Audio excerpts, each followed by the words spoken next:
Have you ever sat alone in a quiet room, the lights dimmed, and wondered, why do I hurt so much? Nothing bad has happened. Work is fine.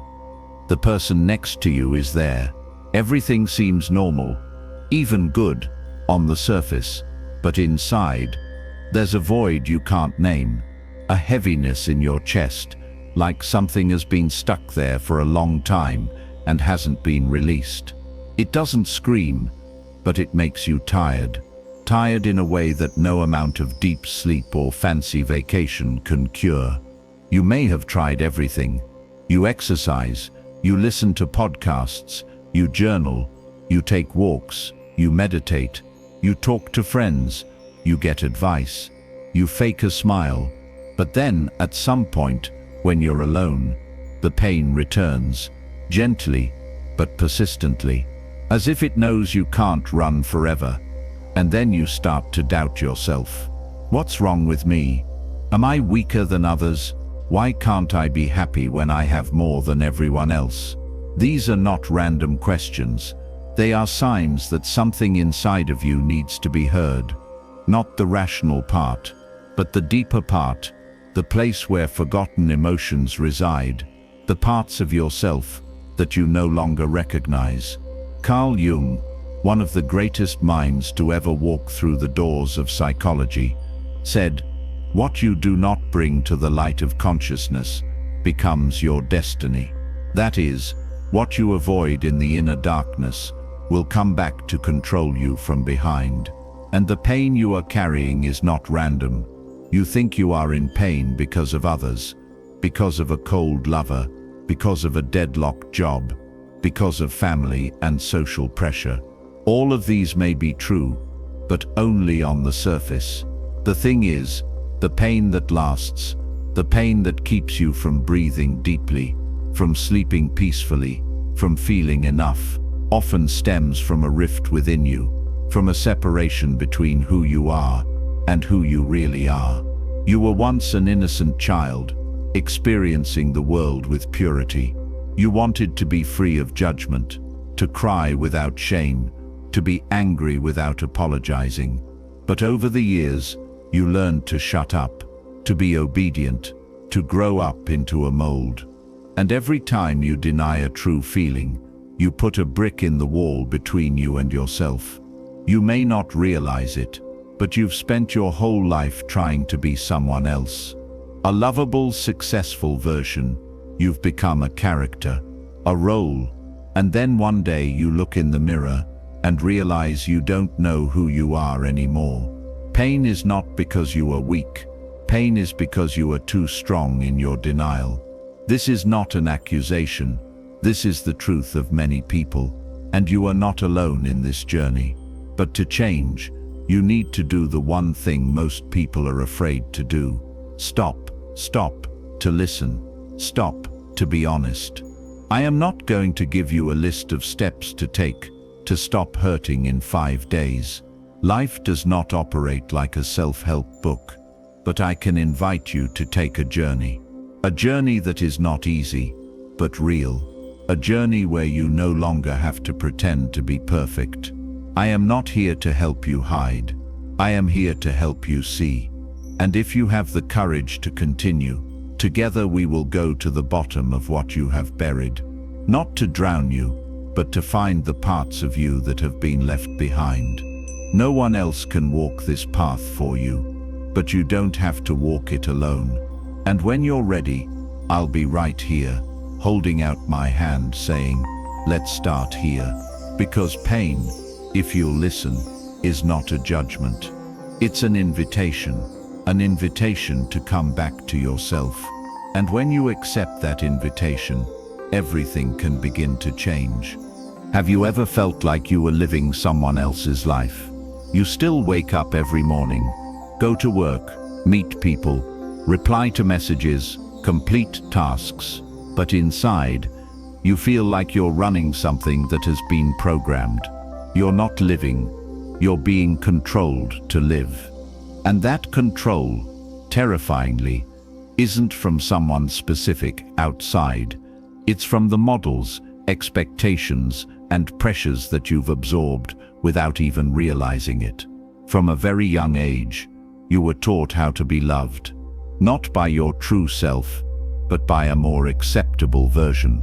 You learned to be obedient, so you wouldn't be yelled at. You learned not to cry, because boys can't be weak, or girls should be gentle. You learned to hold back your anger, swallow your tears, hide your true feelings, just to be praised by adults as grown up. And so, little by little, you began to drift away from yourself, not with one big break, but with countless small cuts. Every time you say it's okay when you're in turmoil, every time you force a smile when you're hurting, every time you stay silent when you want to scream. Those moments seem small, but they are the beginning of something bigger, the separation from your true self. Carl Jung once said, "The greatest tragedy of modern man is to live a life that is not his own." And do you know when that became true? From the moment you started living to please others instead of living true to yourself. From the moment you pursued a job, not because of passion, but because of security. From the moment you stayed in a relationship that no longer had feelings, just because you were afraid of feeling empty. From the moment you pretended to be okay because you have to be strong. We are not hurt because life is too cruel. We are hurt because we are no longer ourselves in that life. And that pain isn't always obvious. Sometimes it's just a vague feeling, boredom, exhaustion, confusion, a feeling of not knowing what you're living for. You can still laugh, go out, work, but in those quiet moments, you feel empty. That's the pain of separation. When you're no longer connected to your true self, you start looking for external things to fill the void inside. You can be addicted to work, addicted to shopping, addicted to social media, addicted to attention. None of those things are bad, but when they become tools to cover up an absence inside you, you'll never feel satisfied. You may think you're hurting because you don't have a lover, but ask yourself, if you did, would you really be happy? Or are you just trying to have someone so you don't have to face the loneliness inside? The loneliness of not feeling like yourself anymore. You may think you're hurting because your job is too stressful, but if you really had a break, would you feel at peace? Or would you feel confused, not knowing what to do with yourself when there's nothing to keep you busy? The truth is, real pain isn't about what's happening on the outside. It's about being separated from the most alive, most real part of you. And that pain has a very special shape.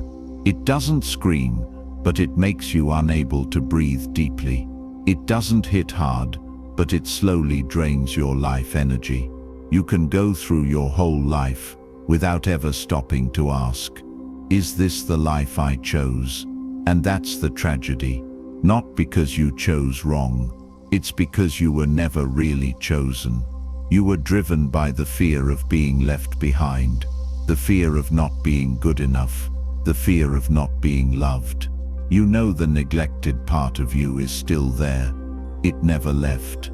It's just waiting for you to stop and come back. And that coming back doesn't have to be a revolution. It doesn't have to change your whole life overnight. It just has to be the courage to start listening to yourself. Listen to the tiredness in your chest when you're trying to do something that's not right. Listen to the empty look in your eyes in the mirror. Listen to your own impatience with others, which is sometimes just a reflection of your impatience with yourself. When you start looking back at what you've lost, in order to be accepted by others, you'll see that you don't have to prove anything to be worthy of living. And it's in that place, where the gentle recognition seeps through the layers of disguise, that the healing can begin. Not because you've done something wrong, but because you're finally ready to come back. We can't heal by continuing to do something wrong. and you know that better than anyone. There is a part of you that you never talk about, a part that you try to hide by living correctly, behaving reasonably, thinking what you should think, and feeling what you should feel. But there are times when, no matter how hard you try to control everything, something slips out of control. You snap for no reason. You push your loved one away. You turn down an opportunity you thought you had been waiting for your whole life. And you ask yourself, why did I do that? The answer may be uncomfortable, but it is necessary to face. It is not irrationality. It is your shadow speaking. Carl Jung called it the shadow, not the dark shadow of evil, as in the movies, but all the parts of you that you have rejected, that you have considered ugly, that you have hidden away for the sake of acceptance. It is your instincts, your repressed emotions, your desires that you fear for fear of being judged. It is the anger you never allow yourself to express. It is the envy you are ashamed to admit. It is the desire to stand out, to be desired, to do the wrong thing. The shadow does not disappear when you stop looking at it. It recedes into the background, but it still directs your drama. Jung said it clearly, until you make the unconscious conscious, it will control your life, and you will call it fate. Think back to the last time you caught yourself acting like a stranger. A hurtful word, a decision you can't explain, a reaction that spiraled out of control. That was no accident. That was the shadow demanding its presence. You can spend your whole life trying to be a decent, reasonable person. But if you don't face your shadow, you will always be in a state of tension. You will expend energy trying to be right, to hide your anger, suppress your desires, bury your hurt. And at some point, the shadow can't take it anymore. It shows up as depression, anxiety, emptiness, disconnection. It interferes with your relationships, breaks intimacy, and pushes you into recurring situations you thought you had overcome. The shadow is not the enemy. It is the cry for help from the exiled parts of yourself. It is the child who was scolded for being stubborn when he dared to rebel. The teenager who was laughed at for expressing his love. The adult who carries guilt for wanting to be different. We don't grow up by leaving the past behind. We grow up when we are brave enough to go down to where the rejected part lives and say, I see you. So how do we recognize the shadow? First, look at the things you hate in others. The things that make you uncomfortable, that make you react strongly, are often a reflection of something you don't accept in yourself. If you find yourself disdaining weakness, it may be because you were scolded for expressing sadness. If you are uncomfortable with arrogance, it may be because you were forbidden to express confidence. The shadow is not just bad. It also includes the strength you have not yet acknowledged. Maybe you have talent, intuition, leadership ability, but for fear of being envied, you have learned to hide it. The shadow can also be the light that is denied. Next, look at your dreams. The unconscious often speaks in symbols. Strange images, intense emotions in dreams, all carry messages. An animal chasing you, an abandoned child, a dark room. These are no coincidences. These are your shadow demanding to be recognized. And most importantly, observe the moments when you are out of sync with yourself. When you feel fake, exhausted, confused. When you ask yourself, who am I, in the middle of a seemingly stable life? Those moments are signs that your shadow wants you to come back. But don't get me wrong, facing your shadow doesn't mean giving in to your instincts. No one tells you that you have the right to get angry for no reason, or do things that hurt others to be honest with yourself. Facing your shadow is not an act of impulsiveness, but a process of awakening. It is daring to look at your shadow without judging, without running away, and without identifying with it completely. You are not your anger. But if you refuse to accept it as a part of you, it will flare up at any time and destroy what you love. You are not your fear, but if you deny it, it will creep into every decision, holding you back when you are about to move forward. Growth comes not from erasing the shadow, but from integrating it. When you dare to sit with your anger, you understand your boundaries. When you touch your jealousy, you understand what you truly desire. When you stop being ashamed of your imperfections, you begin to live as a full human being. The shadow doesn't need to be defeated. It needs to be acknowledged. And when you do that, you don't become dark. You become real. There is a moment that everyone who goes deep enough inside will encounter. The moment when you can't turn back, but you're not strong enough to move on. You've seen your shadow. You know in part why you're hurting, but then the question comes clear and stark. What do I do with all this? Understanding the pain doesn't make it go away.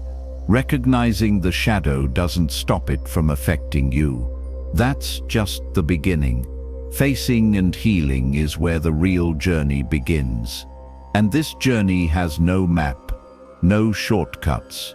Each person carries a unique identity, a unique wound, a unique memory that needs to be opened up, looked at with all the courage and kindness you can give yourself. Healing first means stopping the running. You've been running for too long.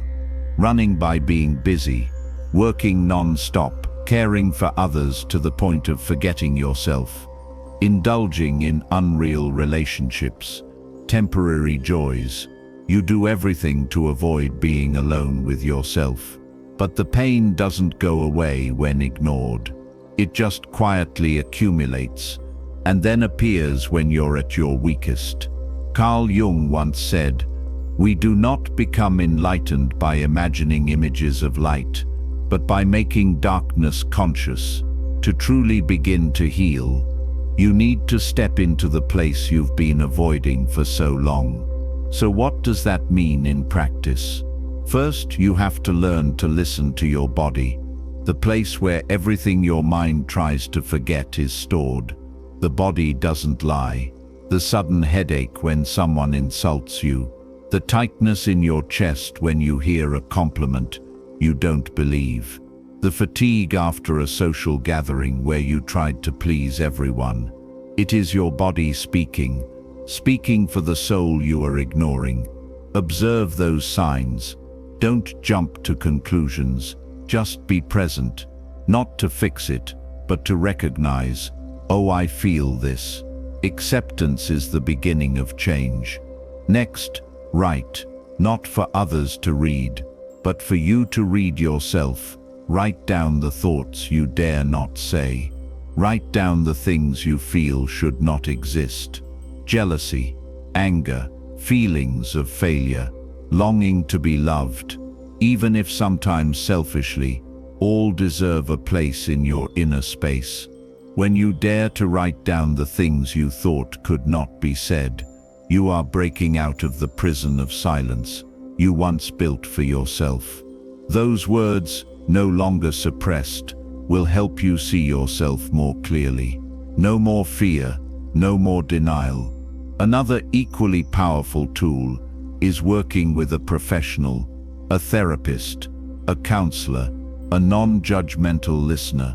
You don't have to go through this journey alone, and sometimes it's the outside eye that helps you see what you've been blind to for years. Jung never believed that we have to heal in isolation. He believed in relationships as a mirror, where our self and our shadow, our light and our dark, are reflected most clearly. So the process of facing and healing happens not only in personal silence, but also in how you show up for others, honestly, without pretending, without trying to please. And this leads to the most difficult stage, learning to stop playing roles. You've gotten used to being okay, being nice, being in control, but facing means daring to let go of those masks. Dare to say, "I'm not okay," without feeling guilty. Dare to admit, "I don't know who I am right now." Dare to be silent when everyone is waiting for you to speak. Dare to cry, even if you've been taught that tears are weak. The truth is, when you stop trying to be strong, that's when you begin to be strong. And healing is ultimately an act of loyalty to yourself. No one can go deeper inside you than you can. No one can know what path is right for you like you can. Facing your unconscious isn't about exploring the unknown. It's about learning to recognize when you're betraying yourself, even in your thoughts. You betray yourself every time you try to be happy when you're in pain. You betray yourself every time you nod because you're afraid that saying no will disappoint someone else. You betray yourself when you stay in a situation that makes you shrink, lose your voice, lose your dignity. Healing begins when you stop, look at yourself, and say, "From now on, I will not turn my back on myself." And no one heals completely in a day, a week, or even a year. Some wounds take a lifetime to soften, but every time you choose not to run away, you are one step closer to yourself. It's not a race, it's a return. And when you begin to feel that connection, even for a moment, that you will understand why all this was necessary, because you were not born to play a role. You were born to live, to be. There will come a day, without any fanfare, fireworks, or dramatic twists, when you wake up and realize that you don't hurt as much anymore. Not because life has become perfect, or because all your wounds have completely disappeared, but because you are no longer at war with yourself. The silent resistance, the nameless war between the parts you love and the parts you once rejected, has now subsided.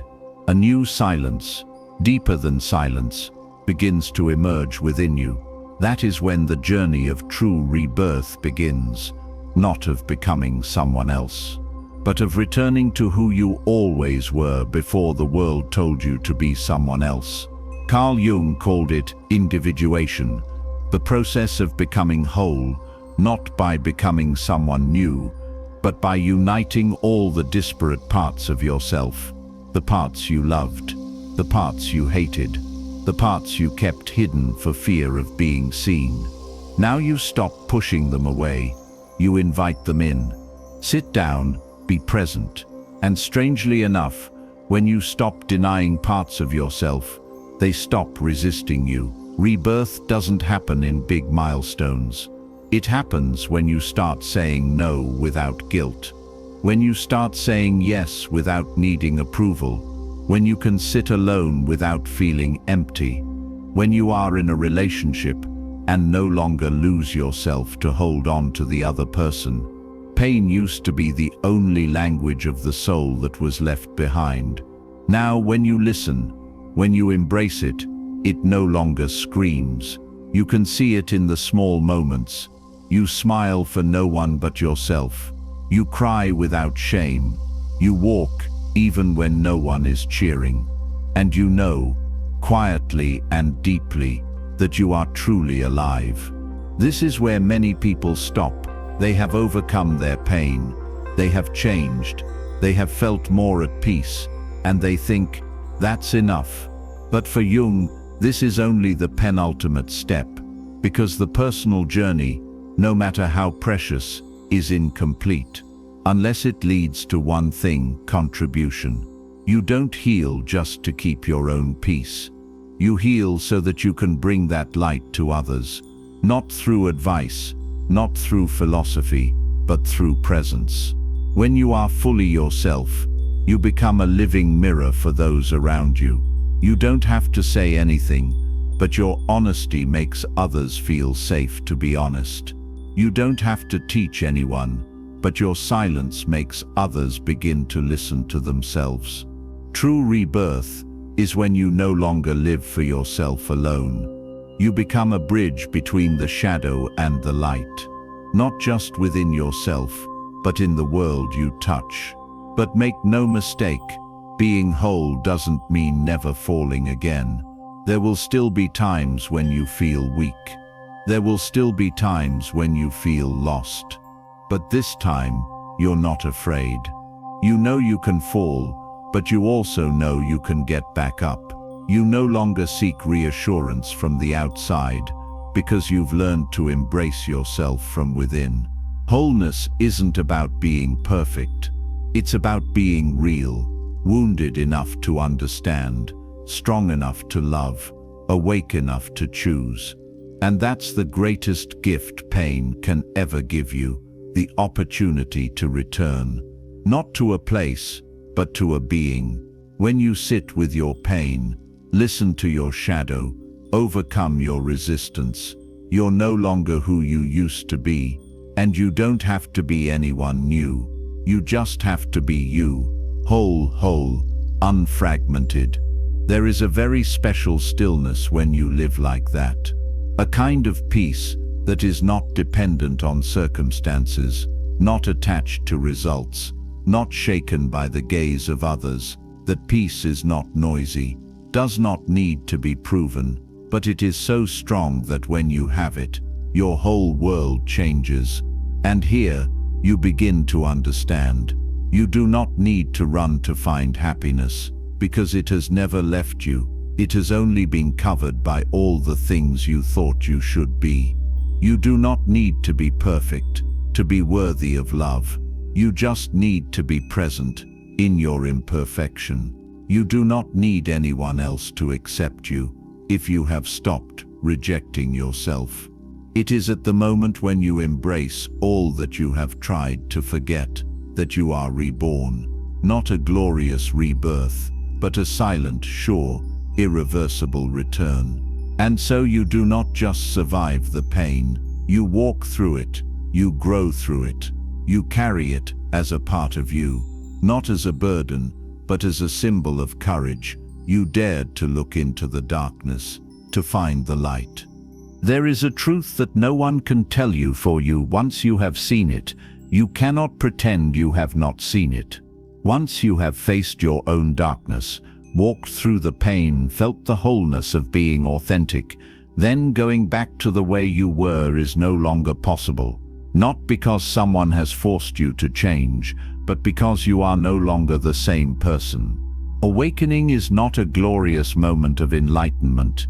It is the realization that from now on, everything you do, no matter how small, carries with it a new consciousness.